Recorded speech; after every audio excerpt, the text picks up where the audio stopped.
네, 오늘은 출애굽기 16장 1절부터 21절까지 하나님의 말씀 나누겠습니다. 이스라엘 백성들이 엘림에서 물을 마시고 이제 십광야에 이르게 됩니다. 근데 십광야에 이르러서 이스라엘 백성들은 2절을 보면 그 광야에서 모세와 아론을 원망하여 모세와 아론을 원망하기 시작하는 거예요. 원망했었던 이유는 3절 말씀 읽어보면 이스라엘 자손이 그들에게 이르되 우리가 애굽 땅에서 고기 가마 곁에 앉아 있던 때와 떡을 배불리 먹던 때에 여호와의 손에 죽었더라면 좋았을 것을 너희가 이 광야로 우리를 인도해내어 이 온 회중이 줄여 죽게 되는구나. 그리고 굶어 죽게 되겠다라는 거야. 애굽 땅에서 고기 먹고 떡을 먹을 때랑 이 광야를 비교하는 거야. 왜 광야에서 우리를 굶어 죽이냐고. 이 이스라엘 백성들은 모세와 아론을 원망해요. 광야에서는 생명의 양식을 먹고 주님의 인도함을 받아야 됨에도 불구하고 우리는 애굽과 나의 지금 현재 삶을 비교하면서 원망하고 있지 않습니까? 하나님이 지금까지 여기까지 인도해 주시고 홍해를 건너고 엘림에서 물을 먹었음에도 불구하고 그 은혜는 다 잊어버리고 우리는 애굽과 나를 비교하며 원망하고 있지 않습니까? 광야는 애굽과 같은 고기, 탐욕과 욕망을 끝까지 채워서 가는 곳이 아닙니다.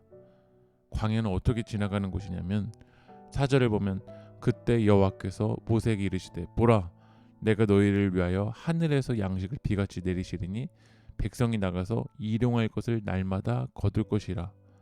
일용할 것을 날마다 거둬야 가질 수 있다라는 거야. 하나님이 하늘에서 만나를 내리세요. 근데 애굽처럼 내 욕망과 욕심을 끝까지 채워서 가는 것이 아니라 일용할 양식으로 가는 거예요. 5절을 보면 여섯째 날에는 그들이 그 거둔 것을 준비할지니 날마다 거둔 것에 갑절이 되리라. 갑절로 거둘 수 있는 날은 딱 하루예요. 여섯째 날. 왜냐면 그 다음 날이 안식일이기 때문에 그래요. 채우고 싶은 대로 끝까지 채워서 가는 것이 아니라 광야는 매일 필요한 만큼 욕심 부리지 않고 일용할 양식으로 가는 곳이에요.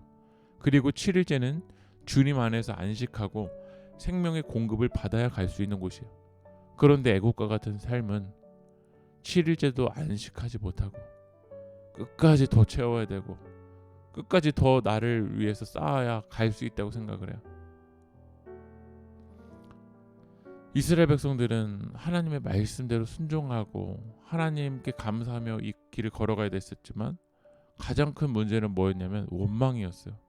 모세를 원망했는데 결국 그 원망은 누구를 향한 원망이었냐면 8절을 보면 모세가 또 이르되 여호와께서 저녁에는 너희에게 고기를 주어 먹이시고 아침에는 떡을로 배불리시니 이는 여호와께서 자기를 향하여 너희가 원망하는 그 말을 들으셨습니다. 우리가 누구냐? 너희의 원망은 우리를 향하여 함이 아니오 여호와를 향하여 함이로다. 모세와 아론을 향해서 원망했지만 결국 그 원망은 하나님을 향한 원망이었어요. 하나님 그 원망 소리를 들으셨다라는 거예요. 그럼에도 불구하고 하나님은 이스라엘 백성들을 돌보셨어요. 그래서 12절 보면 내가 이스라엘 자손의 원망함을 들어노라.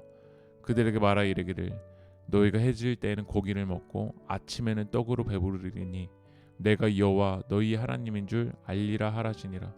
하나님이 아침에는 떡으로 저녁에는 고기로 이렇게 기적을 주셨어요. 그 기적을 통해서 이 광야에서 살 수 있는 길은 애국과 비교하며 원망하는 것이 아니라 하나님을 찾는 거고 하나님의 말씀대로 움직이는 것이어야 돼요. 철저하게 하나님의 말씀대로 움직여야 이 광야에서 살아남을 수가 있어요.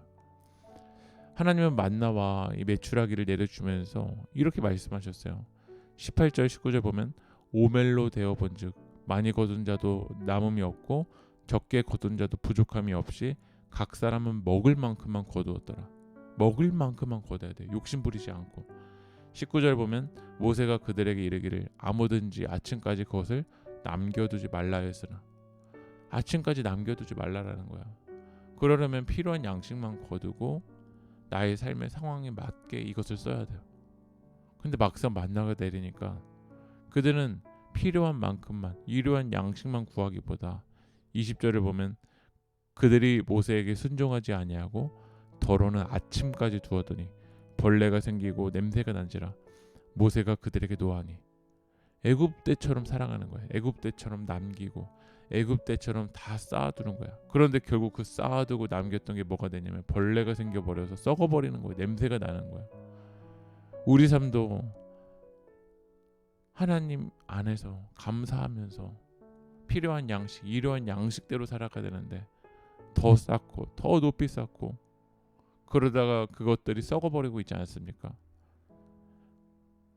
하나님의 사랑이 필요한 이웃들에게 그 사랑을 흘려보내야 되는데 나를 위해서만 쌓고 또 쌓고 또 쌓다가 결국 썩어버리고 있다라는 거예요.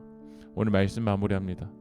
광야는 하나님께 감사하고 하나님이 주신 은혜에 감사하고 일용한 양식을 붙들고 하나님 말씀대로 순종해야 갈 수 있는 길입니다. 원망하는 모습을 멈추고 하나님의 말씀대로 걸어 승리하는 여러분들 되게 축복합니다. 기도하겠습니다.